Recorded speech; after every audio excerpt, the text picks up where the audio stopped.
대한민국에서 24년 3월 23일에 더불어민주당 이영선 후보가 공천 취소를 당했습니다. 사유는 재산 보유 현황 허위 제시라는데 이게 자세히 보면 문제가 매우 심각합니다. 시청하시기 전에 구독과 좋아요 부탁드리며 지금부터 이영선에 대한 이슈 이야기 시작하겠습니다.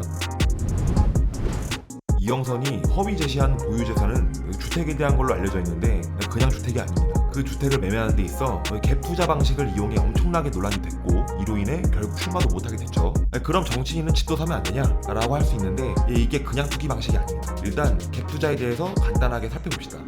갭 투자란 쉽게 말해서 주택을 매매하는 것과 동시에 전세입자에게 임대를 내주는 방식입니다. 즉 자신의 재산과 전세금을 합쳐서 집을 매매하는 방식이죠. 갭 투자는 아무데나 하는 건 아니고 매매가와 전세가의 차이가 크지 않는 곳이 아무래도 투자자에게 유리하겠죠. 예를 들어 3억짜리 집이 있는데 전세가율이 80% 정도 된다고 가정하면 전세가는 2억 4천만 원이겠죠. 세입자만 구하면 내 지갑에 6천만 원만 있어도 그 집을 살 수 있는 거예요. 어느 정도 보유한 돈만 있으면 여러 군데 투자할 수 있는 방식이지만 부동산 가격이 오른다는 믿음 안에서 이뤄지는 방법이기에 굉장히 하이리스크 방식의 투자입니다. 만약에 예상과 다르게 집값이 떨어진다면 전세가도 떨어지니 투자 실패하면 인생이 빚쟁이로 전직하기 쉬워진다는 뜻이겠죠.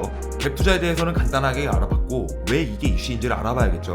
22년도에 전세 사기 이슈 한동안 뜨거웠습니다. 그때 사기쳤던 수법이 갭 투자 방식이었는데 흔히 깡통 전세라고 해서 집값이랑 전세값이랑 금액 차이가 거의 1대인 경우가 많았다고 하죠.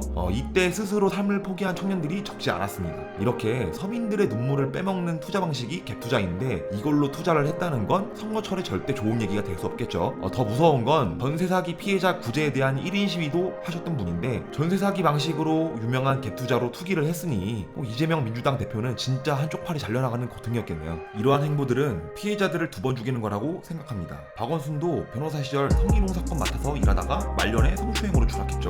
변호해주면서 배우는 건지 아니면 애초에 그런 DNA가 있는 건지는 모르겠지만 정치 성향을 떠나 매우 부도덕한 행위입니다. 아무튼 그 덕에 최종갑엔 민주당 후보가 없게 됐으니 다른 후보들은 아마 무참하고 있지 않을까 싶습니다. 특히 김종민 후보가 벌써부터 샴페인을 터뜨리지 않았을까 싶은데 민주당 지지율을 그대로 가져갈지는 두고 봐야 알겠습니다. 오늘 소식은 여기까지고요.